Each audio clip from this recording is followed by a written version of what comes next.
Hello बच्चों, good morning बच्चों। मैं शिल्पा विश्वकर्मा और Archana Vaidya teacher, standard 6 A and B, विषय विज्ञान और टॉपिक है आपदा प्रबंधन, जुगलेकरवाड़ी मनप्पा हिंदी शाला नंबर 1। बच्चों, आज हम कक्षा 6 सामान्य विज्ञान के अंतर्गत पाठ 4 आपदा प्रबंधन, इस पाठ के बारे में अध्ययन करेंगे। आपदा यानी संकट। सभी सजीवों को अचानक आने वाले संकट का सामना करना पड़ता है। ये संकट प्राकृतिक अथवा मानव निर्मित होते हैं।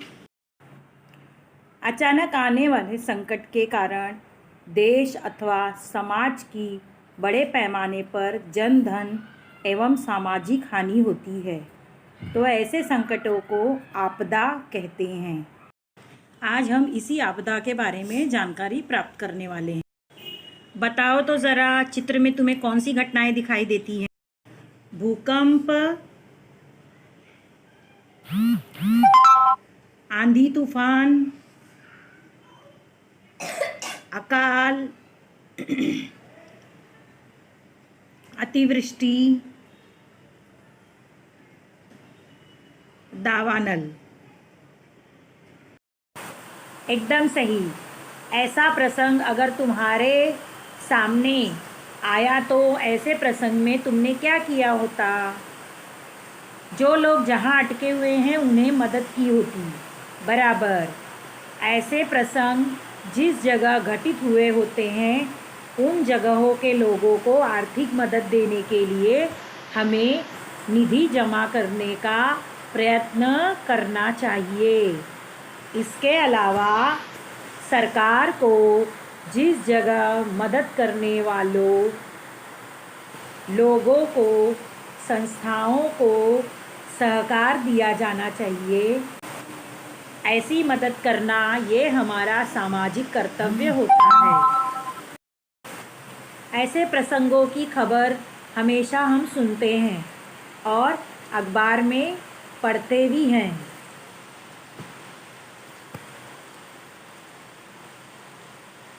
इन आपदाओं का उत्पन्न होने के क्या कारण है वो हमें समझना होगा। कारण ऐसे प्रकार के संकटों को एक ही क्षण में संपूर्ण गांव के गांव उद्ध्वस्त हो गए हैं, तो पर्यावरण में होने वाला असमतोल और मानव द्वारा होने वाली निसर्ग की हानि ये मुख्य कारण। जिन कारणों से ऐसे संकट उत्पन्न होते हैं, जिन स्थानों पर ऐसे संकट आकर गए हैं, ऐसे ही उदाहरण की माहिती हम देखेंगे। माड़ीड़ गांव की दुर्घटना। तुम्हें माड़ीड़ गांव की घटना याद है क्या? जुलाई 2014 में पुणे जिले के आंबे गांव तहसील का माड़ीड़ गांव कगार ढहने से आँखों के सामने ही तहस नहस हो गया। वहाँ पहाड़ की खड़ी चट्टान ढहने से मिट्टी पत्थर के ढेर के नीचे अनेक लोग दब गए और मृत्यु के मुंह में चले गए। अब हम किल्लारी भूकंप के बारे में देखेंगे। किल्लारी भूकंप शरीर पर कांटे की तरह उद्भव होने वाला ये किल्लारी भूकंप की घटना 30 सितंबर 1993 लातूर जिले के किल्लारी गांव में तीव्र परिसर में तीव्र भूकंप आने से हजारों लोगों की मृत्यु हो गई थी। 16,000 लोग जख्मी हुए थे और 53,000 घर जो है पूर्णपणे उद्ध्वस्त हो गए। अगली घटना है मुंबई के लोगों के रोंगटे खड़े कर देने वाले घटना 26 जुलाई 2005 की। उस समय मूसलाधार वृष्टि के कारण नदी का पानी जमा होने से भयंकर बाढ़ आ गई, जिससे बहुत से लोग मृत्यु के मुंह में चले गए। लोगों के घरों में पानी भर गया, लोगों का सामान जो है वो नुकसान हो गया। नवंबर 2015, चेन्नई, तमिलनाडु चेन्नई, वहाँ पर भी मूसलाधार बारिश होने के कारण लगातार 4 दिनों तक वर्षा होती रही, जिससे पटरियों पे पानी भर गया, लोगों की मृत्यु हो गई और बहुत से गांव जो है पानी में डूब गए। अब तुम्हें आपदा के बारे में समझ में आ गया होगा। अब मैं तुमसे कुछ प्रश्न पूछती हूँ। विद्यालय आते जाते समय अथवा विद्यालय में होने पर तुम्हारे ऊपर कौन कौन सी आपदाएं आ सकती है? विद्यालय आते जाते समय अचानक स्कूल में आग लग सकती है, या इमारत की जो छत है वो गिर सकती है, रास्ते में दुर्घटना हो सकती है। तो मुझे बताओ कि उसके लिए हम क्या उपाय कर सकते हैं? स्कूल में समय समय पर जो है इमारत की देखभाल करनी चाहिए, उसका ध्यान रखना चाहिए, अग्निशामक यंत्र रखना चाहिए और रास्ता दुर्घटना न हो इसके लिए रास्ता देखकर पार करना चाहिए। आपदाएं किन कारणों से आती हैं आपदा और कैसी होती हैं? तो बच्चों, अब हम आपदाएं किन आने की कौन सी कारणें होती हैं और कैसे होती हैं इसके बारे में हम जानेंगे। आपदाएं आने के कारण, कभी कभी अतिवृष्टि के कारण आने वाली भयानक बाढ़,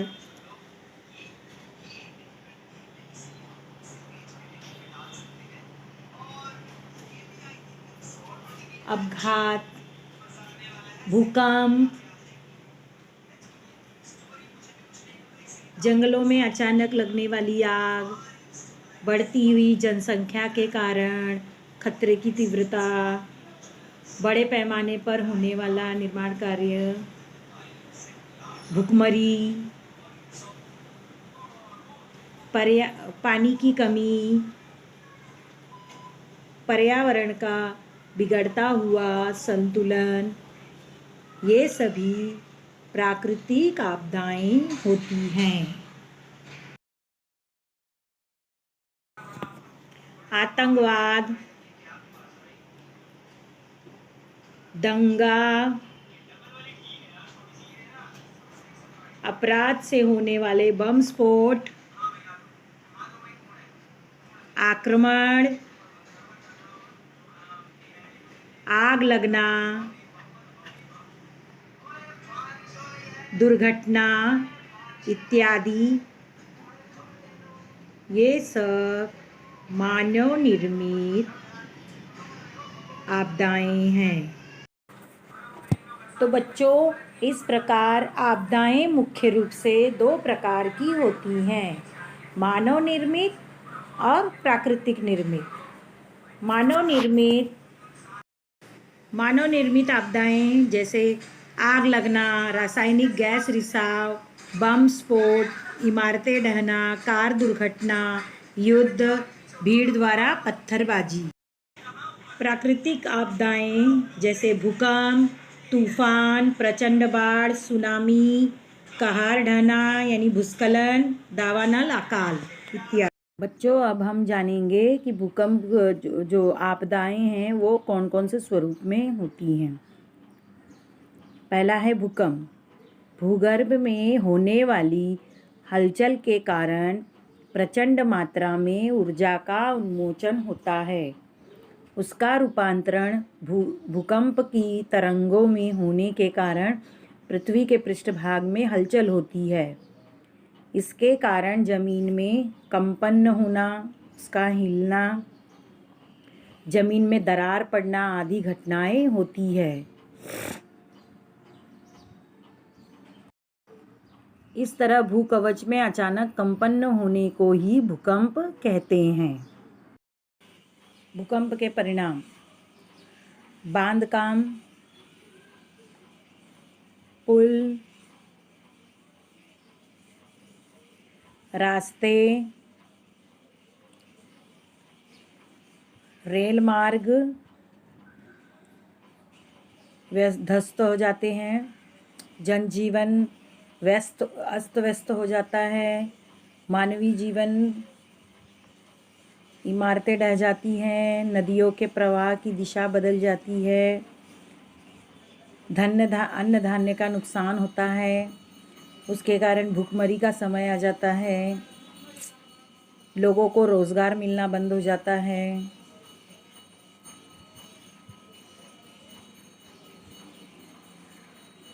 यातायात के साधन अस्त व्यस्त हो जाते हैं, जिससे लोगों का संपर्क टूट जाता है।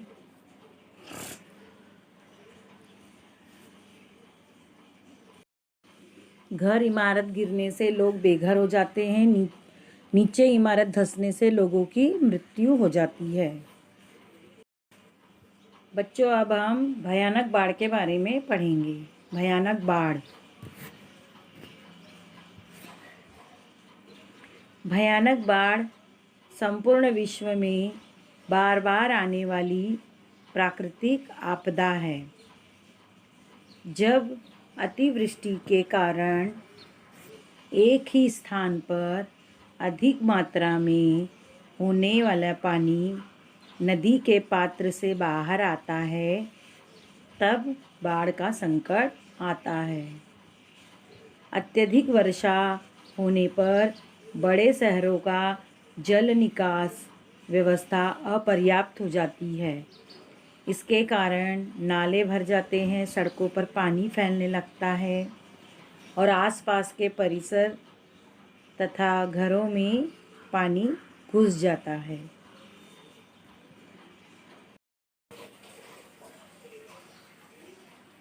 शहरीकरण,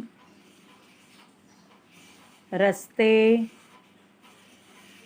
कारखाने, रेल मार्ग, खनिज काम, इसके लिए वृक्ष तोड़े जाते हैं। वृक्षों की कटाई के कारण जमीन का अपक्षय यानी कि क्षरण होता है। मिट्टी नदी नालों में जमकर नदी नालों की क्षमता कम होती जाती है और बाढ़ संकट का निर्मित होता है। कभी कभी तो हिमालय बर्फ भी पिघलने लगती है। अब हम बाढ़ के प्रभाव देखेंगे। भयानक बाढ़ के प्रभाव। लोग पानी में बह जाते हैं, जिससे लोगों की मृत्यु हो जाती है। आर्थिक नुकसान होता है, जमीन का क्षरण होता है, फसलों वृक्षों का बहुत नुकसान होता है। बाढ़ के कारण संसर्गजन्य रोग, संक्रामक रोग और बीमारियां फैलती हैं। प्राणियों की भी हानि होती है।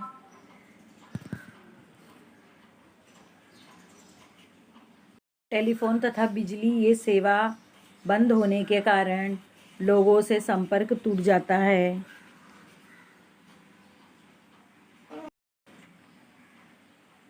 अब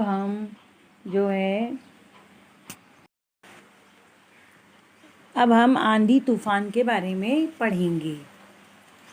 हवा में निर्मित होने वाले कम अधिक दबाव के पट्टे और उससे जलवायु में होने वाले परिवर्तन के कारण तीव्र गति से हवाएं बहने लगती हैं और तूफान का निर्माण होता है।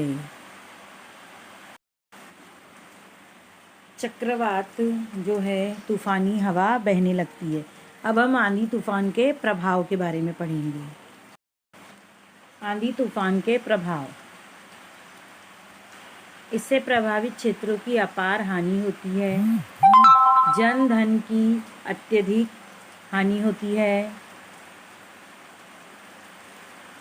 विद्युत आपूर्ति खंडित हो जाती है। परिवहन व्यवस्था पर बुरा प्रभाव पड़ता है। दावानल, दाव का अर्थ है जंगल, अनल का अर्थ है आग। जंगल में लगी आग, इसे दावानल भी कहते हैं। जिसमें चरागाह अथवा घास वाले प्रदेशों में प्राकृतिक अथवा मानवीय कारणों से लगने वाली अनियंत्रित आग। दावानल फैलने की गति बहुत तीव्र होती है।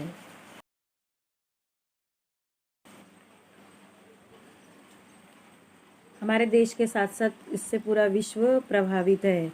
जैसे आकाश में बिजली का गिरना, गर्मी में पेड़ से सूखे पत्ते गिरते हैं और ये पत्ते जो है सूर्य के प्रकाश से आग पकड़ लेते हैं।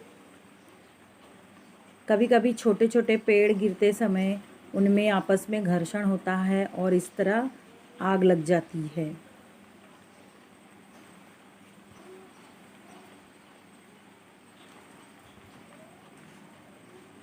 अब जो है दावानल के कुप्रभाव। परिसर में गर्मी बढ़ जाती है,